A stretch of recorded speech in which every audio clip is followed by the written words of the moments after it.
Today we are going to deal with the third episode of GS2 Social Justice. So before starting the lecture, I'm having a small announcement. Please do have a look at all the playlists which are designed for UPSC available in this channel.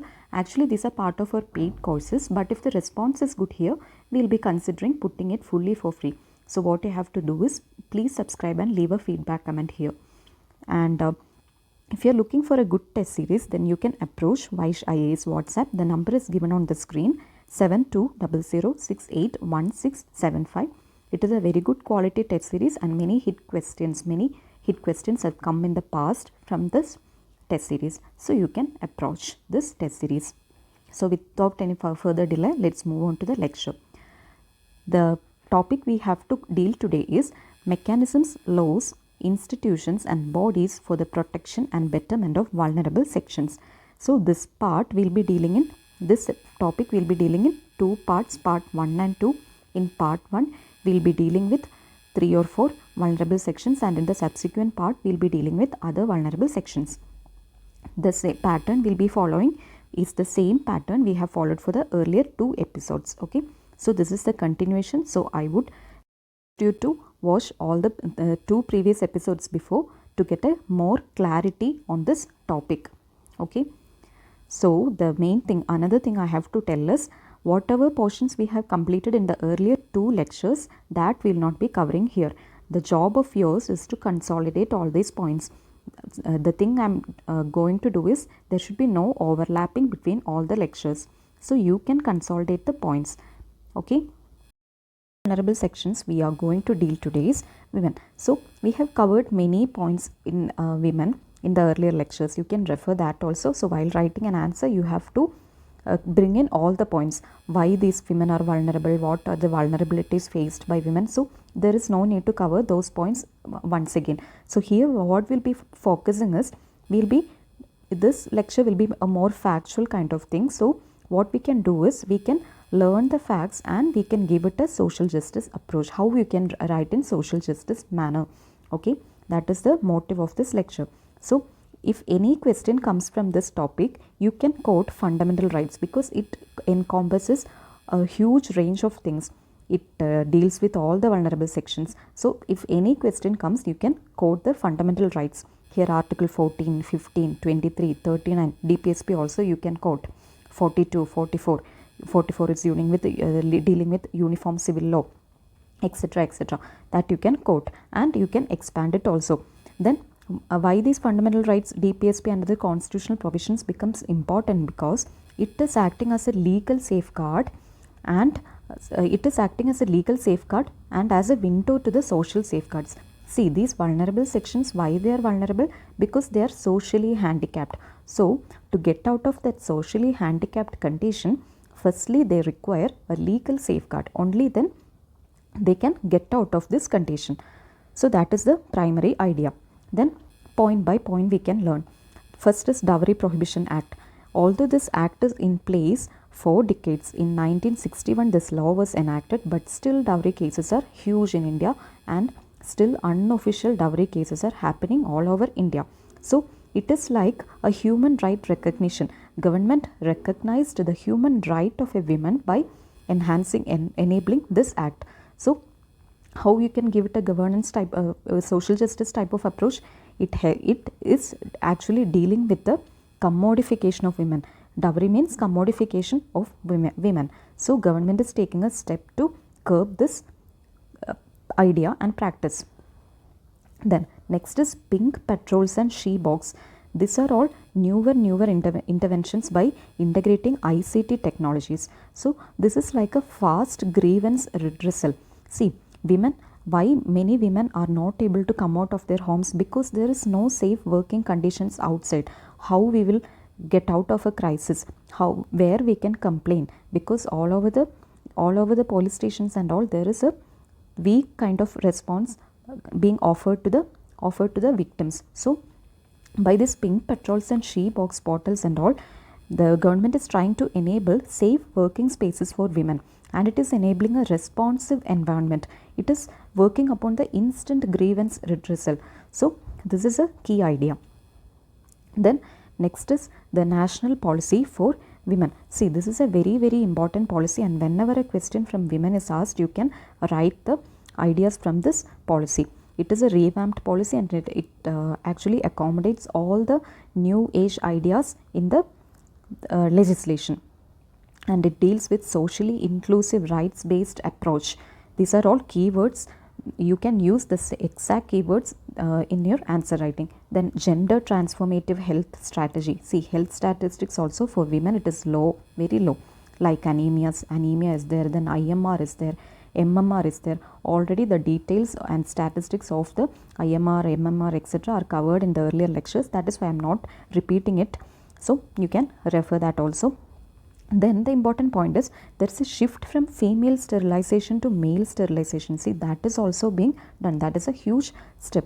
Then next is social protection to taboo stricken divorced and widow women. See, even if divorce rates are increasing and widow women, they are enabling themselves to be more mobile in society, still they are facing social taboo. So this policy is actually working upon all these new age problems, and it is encompassing an overall empowerment of women.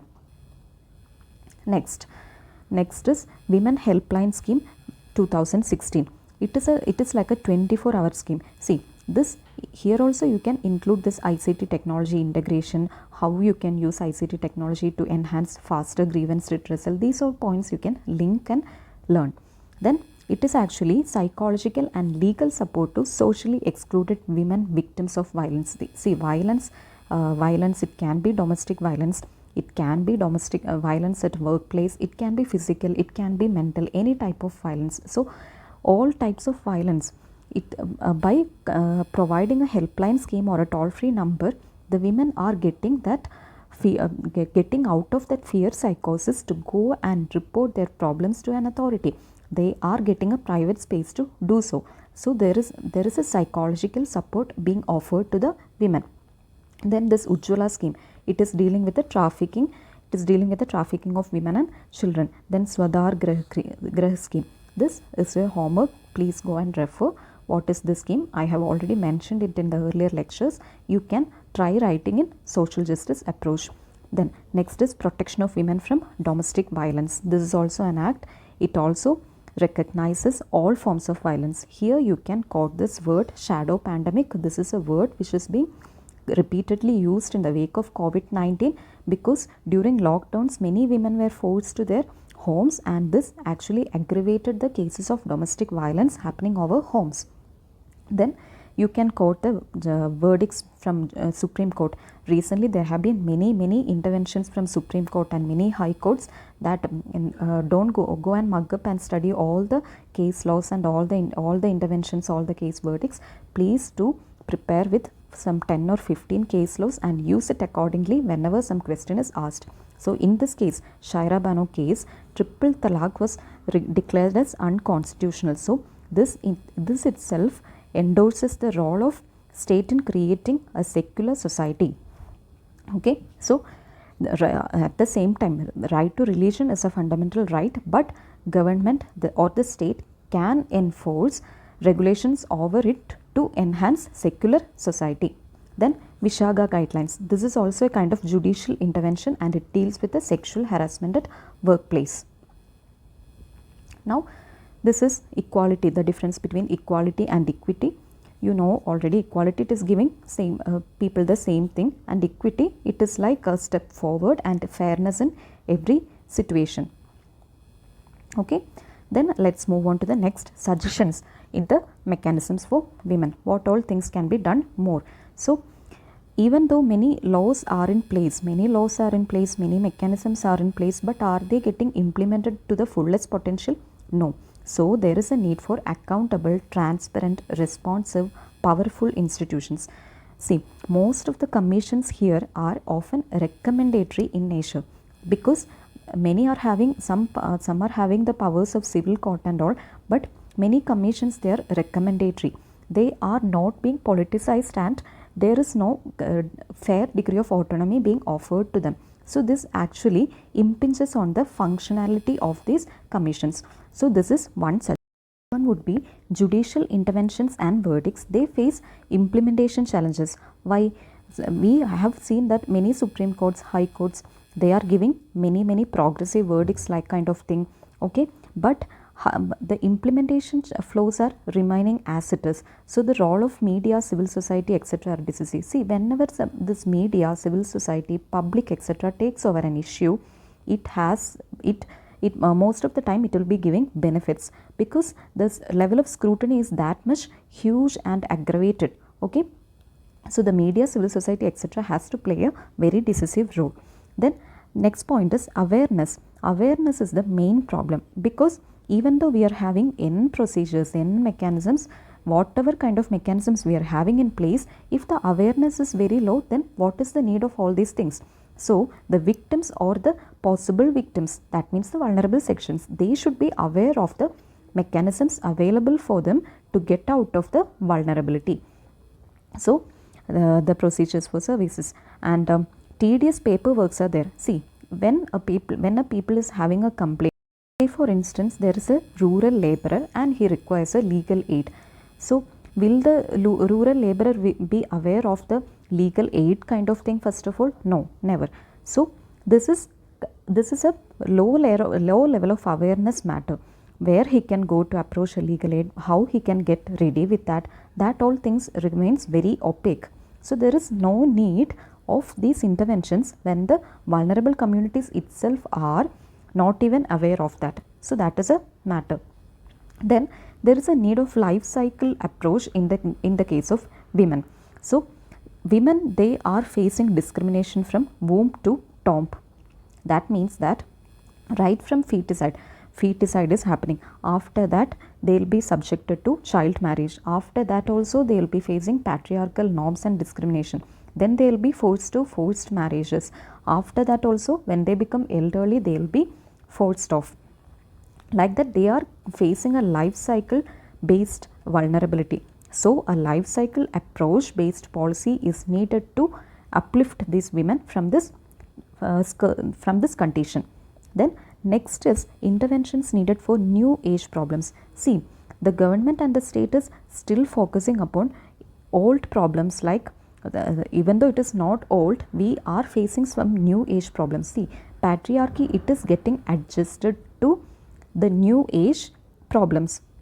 Why? Because in the name of dowry, previously we had many dowry death and all those things, but now dowry is being demanded and taken officially. Even the neo-elites, they are supporting dowry system. They are like, if we are not physically abusing a woman in the name of dowry, then there is no mistake in offering or taking dowry. That is the new age patriarchal problems. So interventions are needed for tackling those problems also. Like there is this emotional abuse, unfair marriages are there, financial independence of women is not even accepted in this 21st century. Only few are becoming aware of the problems. So there is a need for revamping the national policy for empowerment of women, so as to accommodate all these new age patriarchal problems. Then the next section we are going to deal today is children. Then here also you can open the answer with constitutional safeguards. See, I will tell you as answer approach. Whenever there's a question from this topic, you can divide it into subsections, like what are the constitutional safeguards offered for this vulnerable section, what are the legal safeguards, what are the international safeguards, and what all international safeguards can be accommodated into India's legal system. Like that, you can divide and write an answer. That will make your answer look more attractive. So coming to the point, constitutional safeguards. Here Article 21A you can quote, it is right to education. It is like enabling the educational mobility of children. See, education is the single most important tool to enable the mobility, socio-economic mobility of any section. So children, for them education is very important. So RT is a welcome step taken by government, and it is offering free education, free and compulsory education up to 14 years. Then Article 24, it is to prevent this poverty stricken. What is Article 24? You know, it is dealing with right against exploitation. So in a social justice approach, with respect to children, how you can modify this point? It is to prevent poverty stricken families. So poverty stricken families, what they will be doing? They will be interested in bringing their children to forced labor. So the state is taking a step in preventing this practice. Then Article 39F, how you can write it in children based approach? It is like providing healthy conditions and protection against moral and material abandonment. How you can change it? There is an urgent need of socio-cultural change, because whenever a child is offered something, it is not treated as their rights, rather it is treated as their privilege. See, the single most thing we have to understand is children's rights are not privileges. So this actually requires a socio-cultural change from the part of society. So for this, state is taking an intervention. Then Article 45. Article 45, it deals with early childhood care and education. So what this is meaning? It is like inclusive development. Why inclusive development? Early childhood care and education, why the state should take care of it? The poor children, they are not getting this right, so the state must take care of it. Then only the poor children and the non-poor children will be in a same position, so as to enable the inclusive development. Then next is this Article 243G.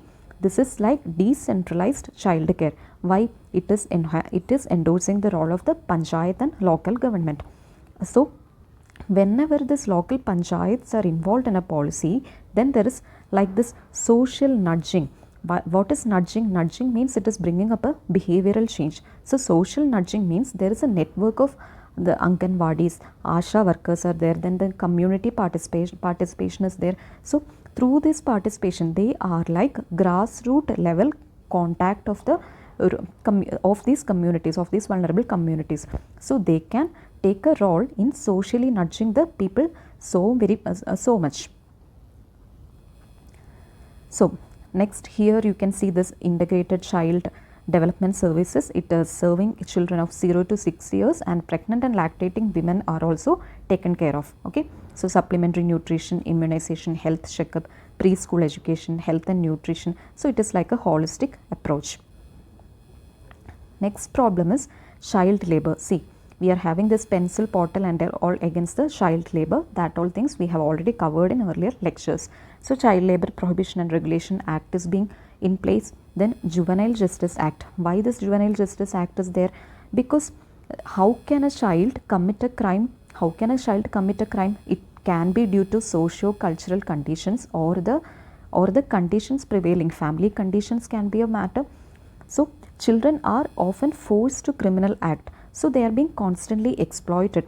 So they are not to be treated like the other regular criminals. State has a role in reforming this child. So state has to take child-friendly approach to reform and rehabilitate these children. So for this, Juvenile Justice Act is in place. Then next is National Policy on Early Childhood Care and Education. Okay, this we have already discussed. Then this National Commission is in place for the protection of child rights. So through this commission, the government is doing a surveillance role and advising role. It is like, move on to the discussion of the practice question which was given in the earlier episode. So the question was, multiplicity of various commissions for the vulnerable sections or the society leads to problems or overlapping jurisdiction and duplication of the functions. So is it better to merge all the commissions into an umbrella human rights commission and argue your case? So in this question, it is just asking to argue your case. So you can either support the statement or either oppose the statement. Here I have taken the supporting argument. You can even take this opposing argument and try writing your own answers. This is just a template answer. So moving on to a 3 to 4 line introduction, as I have said earlier in the earlier lectures also. The introduction would be, efficiency of commissions for vulnerable sections depends upon proper role allocation, autonomy and monitoring. See, here itself 3 keywords are coming. In introduction, always try to include 2 or 3 keywords, one commission report, anything like that. Introduce your answer with some quality points. That is a mark boosting point. So India requires institutional reforms for the same. This is a short introduction. Then moving on to the body part. Advantages of a unified human rights commission. What would be the advantage? This point is there will be proper organization and coordination at various levels like central, state, district and sub-district levels.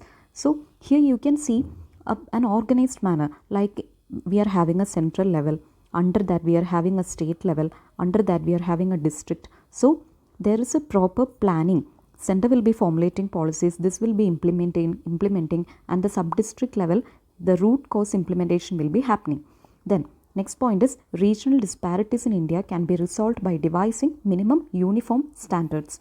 This is the main problem in India. In taking any policy, in taking any sector, we are having regional disparities. Like there is digital divide in North India, between North India and South India, we are having a huge digital divide. In case of governance indices also, South India is performing better. Like that we are having regional disparities. So how we can resolve it? If there is a unified commission setting up uniform standards, then we can bring up minimum standards all over the parts of India, and according to regional needs we can in turn adjust the situations and standards. So here you can give an example, rural mobility is more in southern India. Then the next point would be the compliance framework and outcomes becomes more transparent. Why? Because there is limited number of governing laws and authorities. Because if there is a commission, say a commission, there is A is a commission, it has to give annual report to like parliament or president, it has to give the annual report. It will be also required to give reports to another institution. So if there is lower number of governing authorities and laws over a commission or over an institution, then there will be less confusions in the functioning of that organizations. But the thing is that this limited number of governing laws and authorities, it should be efficient also. That is also a factor. Like you can quote an example, Labour Code Bill. Recently Labour Code Bill has come. It has consolidated the fragmented labour laws into 4 labour codes. So while consolidating such things, we are having an easier compliance standards. Then next point will be, it boosts the creation of a precise database, and it also helps in digitalization. Why? If you are having non-fragmented unified set of things, then we can create a database out of it. Like if you have to target some tribal policies, tribal community policies, then if you are having a database kind of thing, then it is easier to formulate policies which will be efficient also. It also helps in better digitalization and faster digitalization. Why this is helpful? It helps in reducing the corruption standards. Then tedious paperwork will be reduced, because if there is you have heard about the single window system kind of things. If there is that kind of things, then there will be red tapeism control over the institutional standards. Then next point is, it enhances the financial prudency of the state. Why?